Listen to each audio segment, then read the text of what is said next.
So there's two individuals getting mic'd up right now. Born and raised in Sault Ste. Marie, Conor Mihell's family has rooted in that community for about 190 years, where he says the Sioux and Lake Superior are embedded in my persona. Conor's first canoe trip memory was from the age of 12 when his dad wanted to show him the Goulet River, a rapid-laden route. They rented from a local man who had made a homemade fiberglass chopper, strand style, and a paddle broke halfway on trip, and they joked that a broken goalie stick would have worked much better. He distinctly remembers when they brought the canoe back that the guy they had rented the canoe from was slaughtering chickens in the backyard. Conor's paddling continues, and he continues to canoe and kayak, leading commercial trips for outfitters in his local watershed regions. Each summer, he trips about 400 to 500 kilometers, representing about half the North Shore. And 3 years ago, Conor discovered the Little North, and last summer, it was northern Quebec, and his next trip is Nastapoka River that flows into Hudson's Bay north of Richmond Gulf on the eastern shore in Herb Pole country. It'll come as no surprise then that to Conor, canoeing is freedom. Conor's also published in The Walrus, which is a really amazing literature, and he has a book here on this table as well. He will be co-presenting with Ginny Marshall. Many of you will know Ginny in her role as the editor of Venture Kayak and as a past editor of Canoe Routes. Ginny Marshall will be joining Conor on the Nastapoka trip this summer. She describes her first trip there as a bit of an eye-opener and is really looking forward to going back. One of her biggest dreams is to see the wildlife in the territories. As she describes it, that's my someday dream. This is a far cry from her young life canoe journeys, which, she told me, always included some sort of desperate food debacle, things falling in the food, losing a pack, what have you. And although her parents were more car campers and were relatively ill-equipped, it did not deter her. Rather, it ignited an interest in the paddling world. As she said, you don't have to nail it the first try, and I don't think any of us ever do. She's been paddling over a decade, but the Great Whale trip was her first month-long trip and was her first time in the North. To her, canoeing helps you see your country in a whole new and really great way. Together, Conor and Ginny will be sharing the Great Whale trip experiences in northern Quebec. Both expressed how mind-boggling that space and place was, that newness, the dramatic difference from other regions.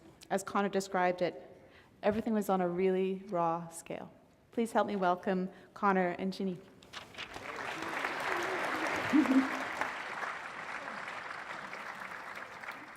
Thanks so much, Erica, and thank you so much to Alex and George and Roger and everyone who puts this together.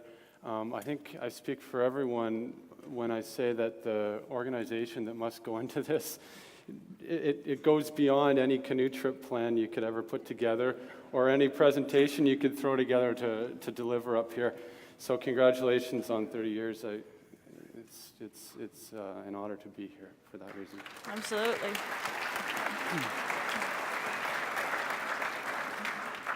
So today, Ginny and I are going to tell you a story about the canoe trip we did last summer. And we are going to tell it through the perspective of photographs that we took on the trip, kind of telling stories through these photos.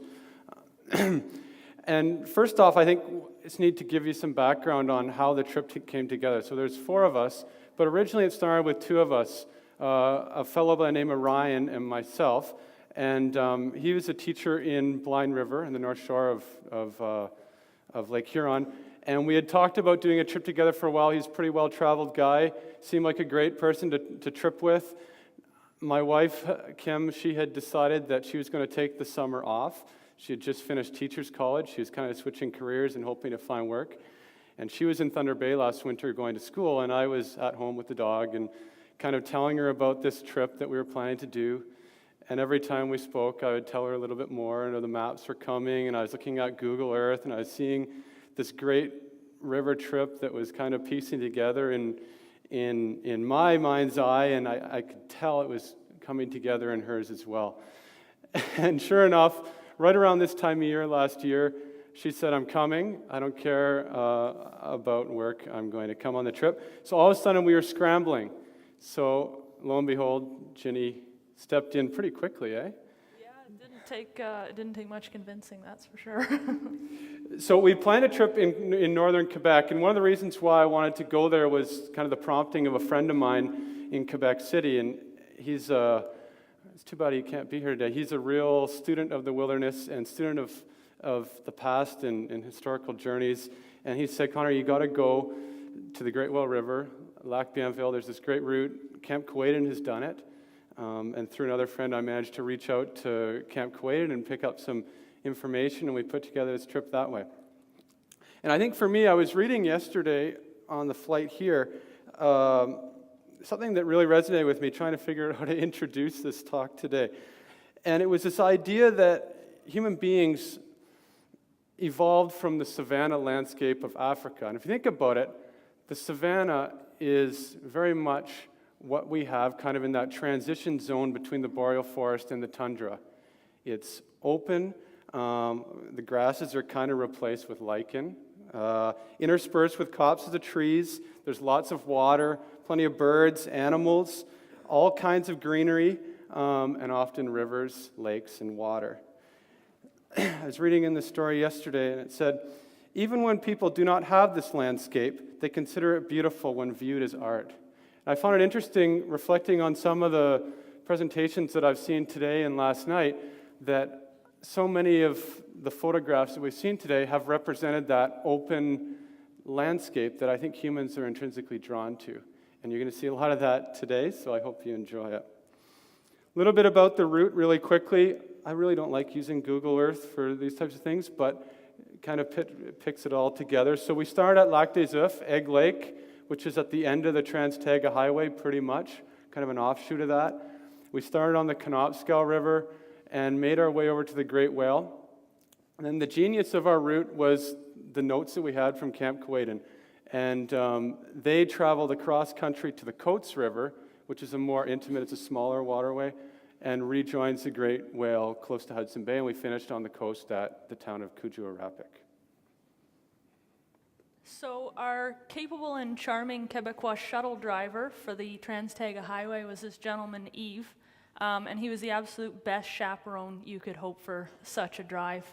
As well as being handy with a tire iron, Yves was something of a Renaissance man. He'd come to Radisson by way of crewing on boats and working on farms in Florida, the Bahamas, New Zealand. He seemed to have been everywhere. And so when our trailer tires shredded apart around the halfway mark on this, 600, 700 kilometer road, gravel road, made us feel pretty vulnerable, for sure. Yves was out of the truck. He had the spare on almost before I could snap this photo. It was great, really reassuring.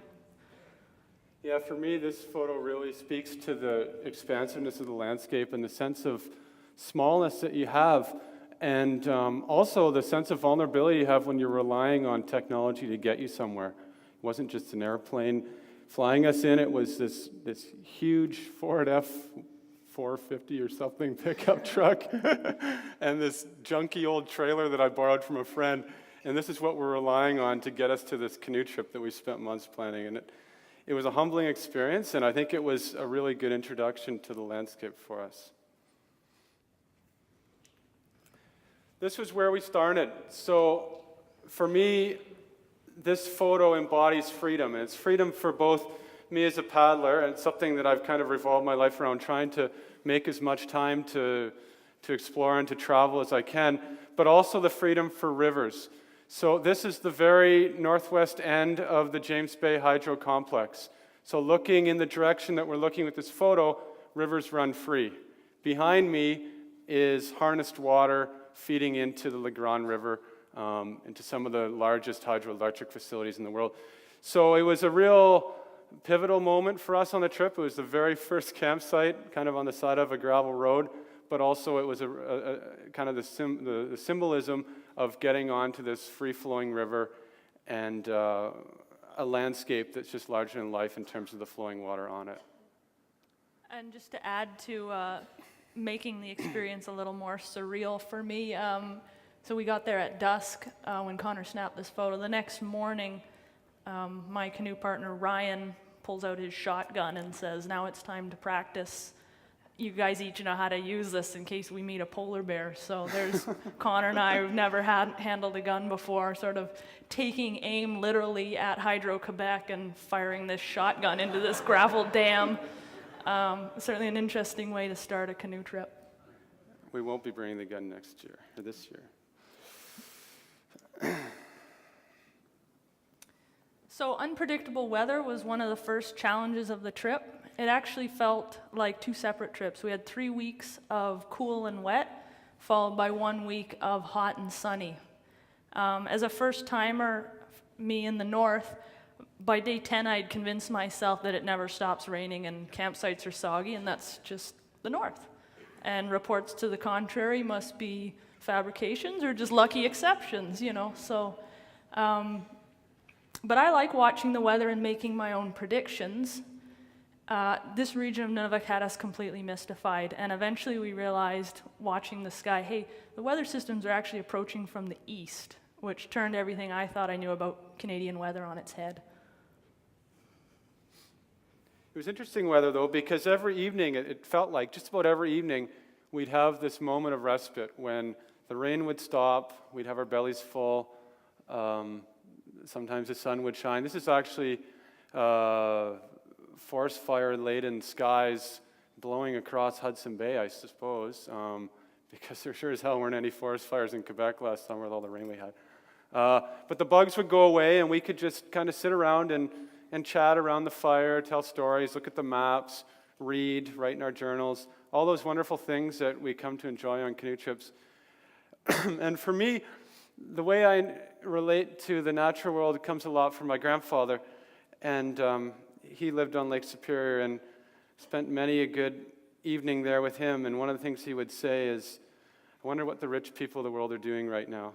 And now I kind of realize what he meant, and he meant that we're very rich people to have this type of experience.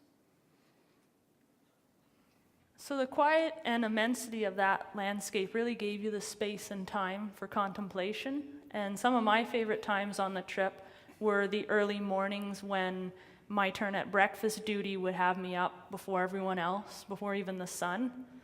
And occasionally breakfast would be a little delayed when I was, distracted by a glorious sunrise or fog rising on the river or dew-jeweled spider webs and spruce boughs. But Erica's wonderful introduction notwithstanding, most of my meals, I think Conor can vouch for this, were completely edible, even if they were a little delayed sometimes. So Ginny likes chocolate, and she likes cheesecake, so she can come on any trip as long as she brings that in abundance. So one of the things that we talked about in those great evenings around the fire, we do a lot of reading. Everyone on the trip are avid readers. And actually, I came upon this the other day. Sorry, it wasn't discussed on the trip, although the book was Robert Pirsig, Zen and the Art of Motorcycle Maintenance. And a wonderful pithy quote coming from that book. "Physical discomfort is important only when the mood is wrong. Then you fasten on to whatever thing is uncomfortable and call that the cause.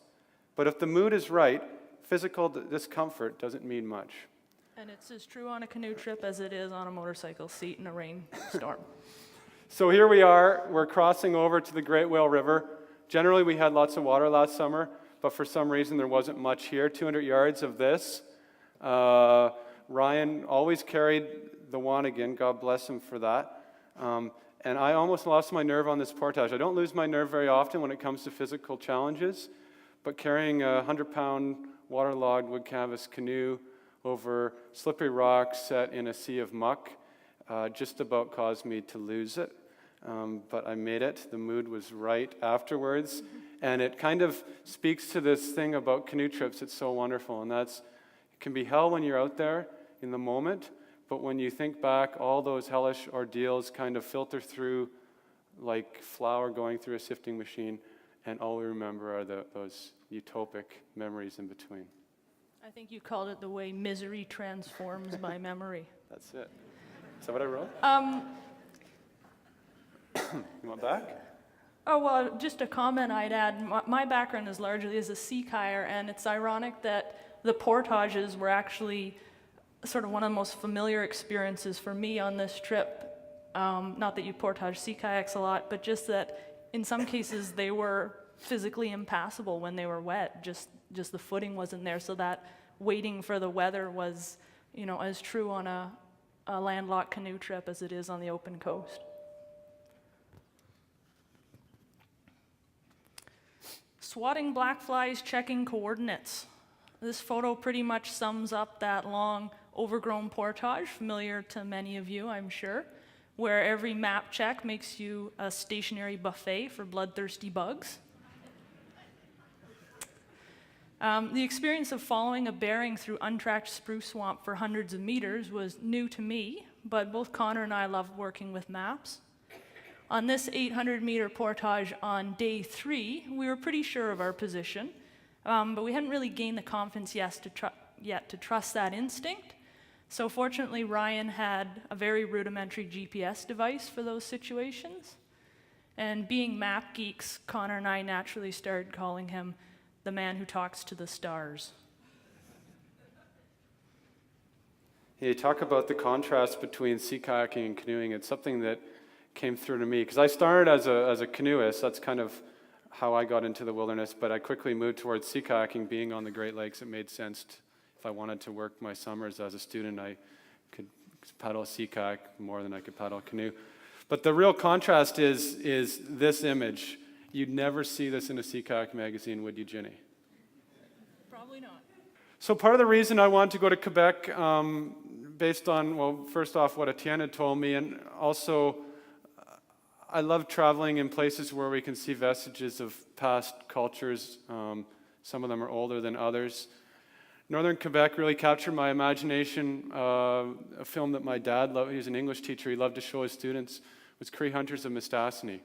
I often wonder how he found that, or why. I know why he enjoyed showing it to them, same reason why I love watching it, but I wonder how he found it. Ginny was lucky today in the book sale. She found Strangers Devour the Land by Boyce Richardson, who's the fellow who produced that film for the National Film Board. We came across a few Cree camps on the land, spots where there's still some hunting going on and trapping and so on. But times have really changed. So instead of canoeing into these camps, typically I think they're arriving by aircraft or they're coming in by snow machine. And as neat as it was to encounter these locations, it was more interesting for me to see the land in between them. And it made me remember something from Boyce Richardson's writing, a quote from Sam Blacksmith, who was one of the main characters in Cree Hunters of Mistassini. He was a trapper, a hunter. And he said this: "We are told that we own the land, but really nobody can own the land, for eventually everyone dies." When you're out there and you're seeing these remains, you realize just how relevant and how true that statement is.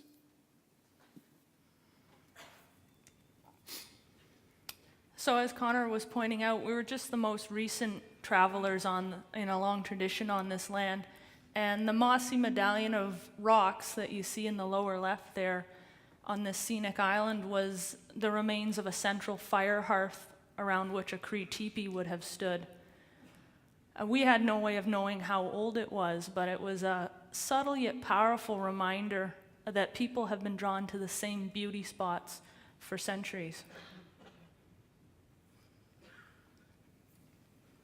So I really love doing canoe trips with my wife, and it's too bad she can't be here to watch this. She's from Newfoundland, actually, and I know she would have enjoyed Kevin's presentation a whole lot. But we've been paddling together for about 10 years now, and every trip I do with Kim, I learn something new. And the early trips revolved around whitewater paddling and that type of thing, learning how to read a river together and kind of dance with the river together in our canoe. But on this trip, we were doing something that was relatively new for us. But a friend of ours, Hugh Stewart, who built the canoe that we used, he likes to say that it's not a real canoe trip unless you go upstream. And we've become lazy. We fly into headwaters. We choose routes that only lead us downriver. And on this trip, we were lucky to go upstream and to learn about some of these old skills that really get us into these places. And they enable long-distance trips in an age where time is of short supply for a lot of people.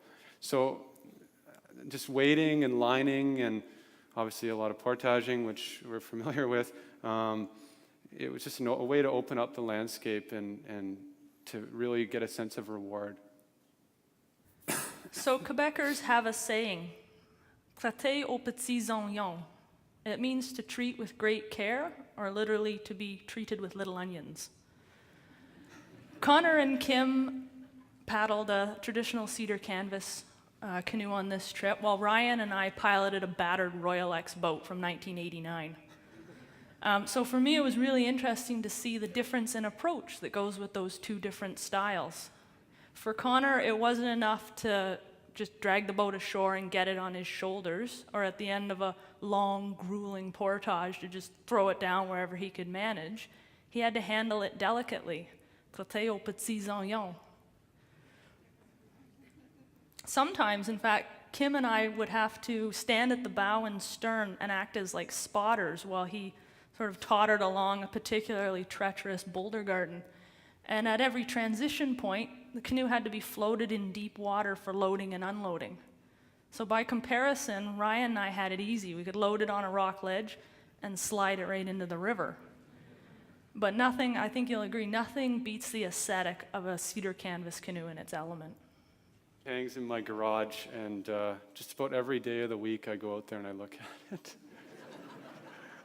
I want to put it in the living room, but I don't think there's enough space. So we were so lucky. The canoeing community is fantastic. This winter I've been planning this trip on the Nastapoka and talking to a fellow who many of you would probably know, Dave Brown from Vermont. He organizes a symposium just like this down there.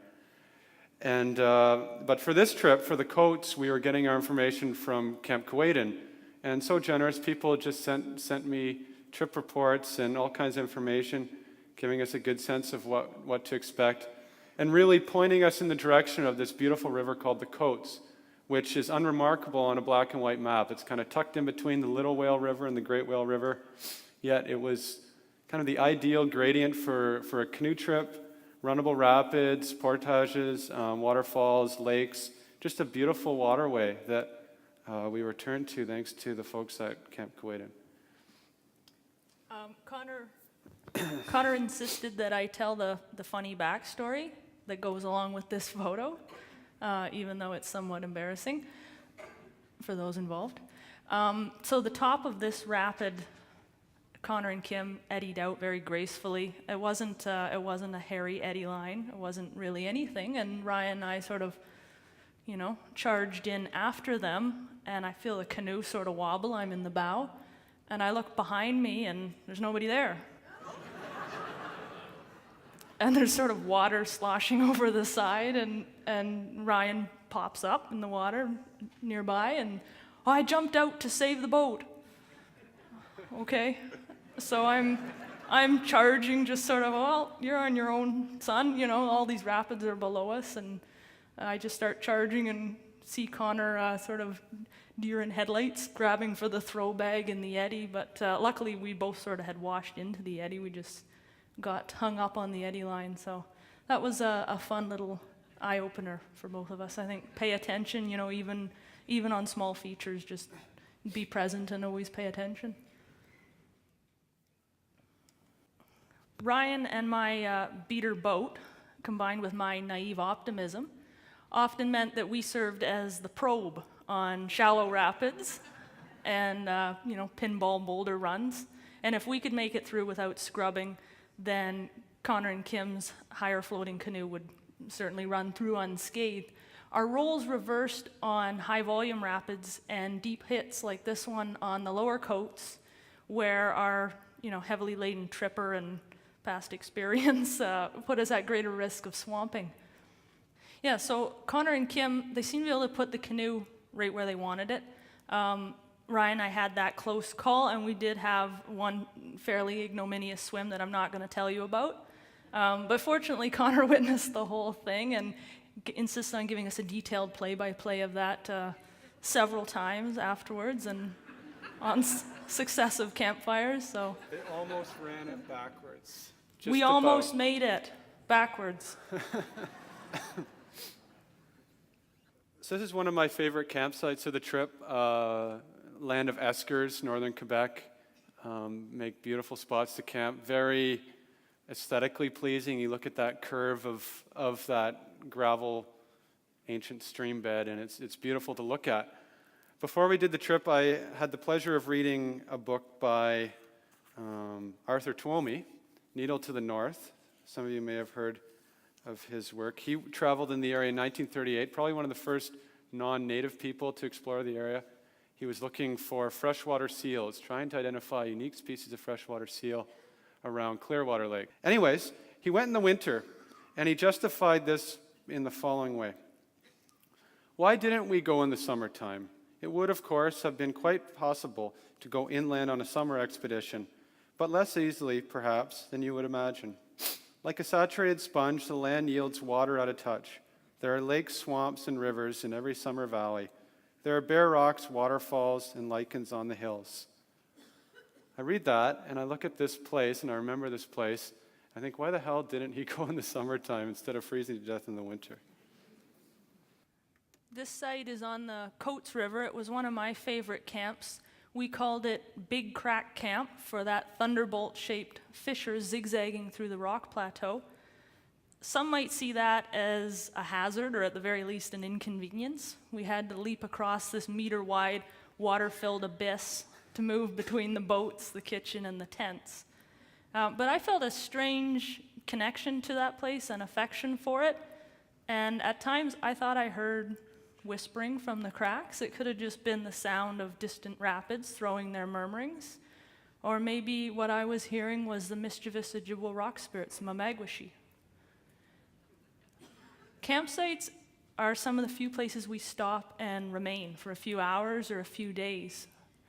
They're the rich intermission on the scrolling film of a river journey. So at this spot, Ginny came up with this great idea. We got there, it was pretty cold and miserable and raining, as usual. And Ginny had this great idea. We're going to do the first annual Coates River Naked Crack Swim. But Nobody took me up on it. You didn't do it either. I didn't do it either. So I spend a lot of time traveling in the summer. I'm guiding a lot. I probably out 100 or so days of the year camping. But it never fails to really surprise me at how quickly we get into a rhythm when we're on the land. And it's such a simple rhythm, it's such a pleasant rhythm, and it's such a way of life that I think a lot of people need to recapture in the way they live today. You wake up, you have breakfast, you paddle, you have lunch, you paddle, you camp, you do it again. And it's just such a nice thing to be able to do that and travel in the land in that manner. This trip was my first experience cooking exclusively with wood. I now consider myself a recovering white gas devotee. What I really enjoyed about a wood-fueled camp kitchen, besides not having to portage 4 weeks' worth of white gas, was the social and cooperative atmosphere. So often when you're cooking on a gas stove, it's noisy and it's isolating for the chef. When you're cooking with wood, the group participates in gathering kindling, felling, bucking, and splitting the wood. And the flame is silent, so it doesn't disrupt conversation, and the kitchen becomes a natural gathering place, which is really cool. So this was getting near the payoff of the trip, kind of the climax of the trip. As the rivers get close to Hudson Bay, they start falling, and they fall with a lot of power. And we started seeing signs of Hydro-Quebec. In the early 90s, they had explored this area, cataloging all the falling water. And writing stuff like this. Objectively, unemotionally, one can state that the development of James Bay will set Quebec on a new road to progress. It is an undertaking which once again will furnish tangible proof of Quebec's vitality and spirit of enterprise. For the development of James Bay is the most daring project in Quebec's history. James Bay is the land of tomorrow. I found it ironic that the French people, the French language has such a evocative and beautiful term for moving water. L'eau vive says living water. It speaks of a kinesthetic element to moving water that I think as paddlers we can all relate to. And yet there's such a compulsion to turn that l'eau vive into l'eau morte, or dead water, where its only value is its potential energy as opposed to that constantly flowing kinetic energy that we really love as paddlers. So ideally, there comes a time on every long trip where you've banked a few rest days and you can slow down and explore a bit more along the way. Here we're climbing a sparsely treed summit beside the Coates River, and it was really interesting to get that sort of aerial perspective of the waterway. It was, from up here you could see how the river had found its course, picking its way through the path of least resistance. And I was amazed at how climbing even a modest height in the taiga yields just such a dramatically different view of the landscape than from river level. So we knew that this day was coming. This is the big falls on the Great Whale River. The river makes a right angle bend and falls about 100 feet. Massive waterfall, the scale of Niagara Falls. We could hear it the night before, 20 kilometers away in camp. Distinct rumbling. Where I live in Sault Ste. Marie, I've heard stories about people saying the falls of the St. Mary's River, you could hear them from that far away, and this river dwarfs the St. Mary's. Of course, it comes with a long portage, about 2.5 miles worth of first alder schnarb, and then a series of ridges, sandy ridges, kind of linking together, and we learned a lot on this portage, I think, didn't we, Ginny? First one being, in open country, forget about the compass, follow the high land. The second thing being, a friend of mine likes to say this about backcountry skiing, stick to the ridges, because once you're in a valley, you have no options. And the third thing being, which Ryan learned pretty damn quickly, was that carry the canoe on the second load when you're going on a long, unknown portage. He wasn't smiling by the end of it. In fact, Ginny had the canoe. So how many of you have that hero shot? The one all your friends and family get to see when you get home? Maybe you're sitting naked on top of a boulder waving a Canadian flag. This is my hero shot from that later in that portage. We're about 2 kilometers across on that first trip. I've got the canoe at this point. And we've run up to the edge of this mountain. And our destination is the rock point that you can see below my bow. Our challenge is, how do we get down there? For me, this was one of the most strenuous, but also one of the most memorable and rewarding parts of the trip. We had those Keewaydin trip notes that Conor mentioned from a trip a decade earlier, but on a long, complex portage like this one, those notes aren't really a lot of use. And this is where real adventure and problem solving happens, when you're off the notes, if not off the maps. So this is the view upriver from our camp at the end of that portage. The mountain we picked our way down is on the left, and the first of the next day's rapids is on our doorstep.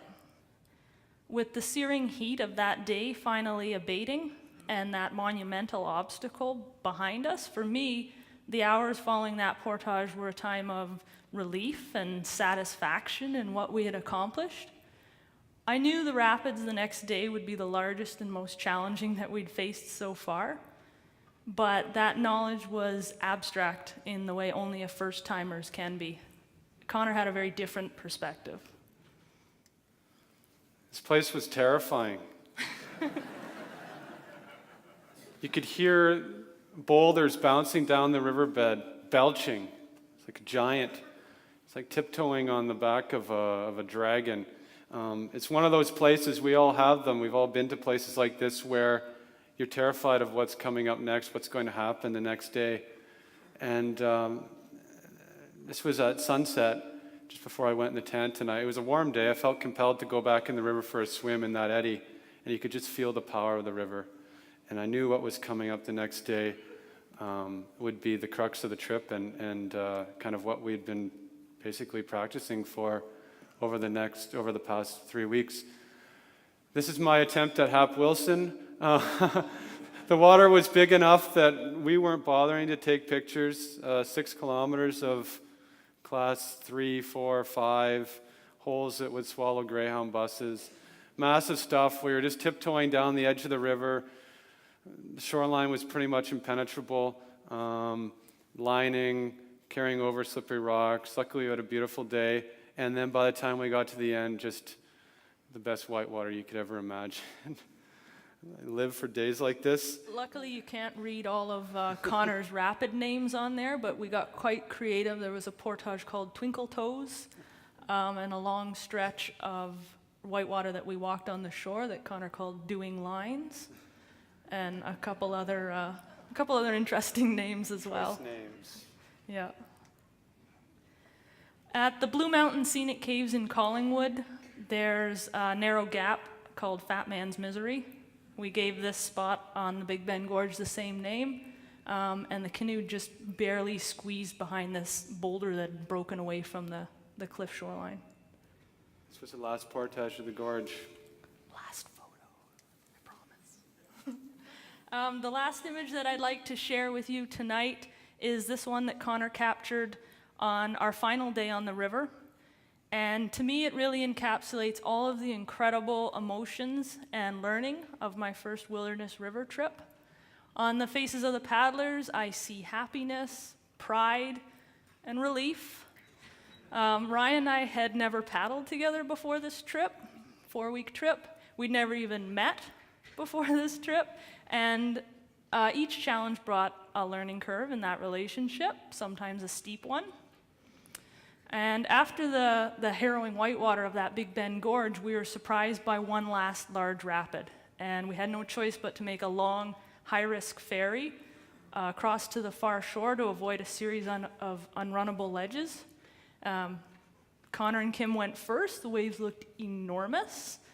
Ryan and I made a plan, gave ourselves a pep talk, dug in, and skillfully rode across the roller coaster to the eddy where Conor was waiting for carnage, I think, with his camera in hand. This is the photo he got. I think he was disappointed. And this is pretty much the exact moment that it all came together for us in the last rapids and on the last day of the trip. So there's our group. Don't really have much to say after what Ginny just said, other than the fact that we did the trip together. And it's something we can be proud of, and we're happy that we had the chance to tell you about it today. Thank you. Thank you.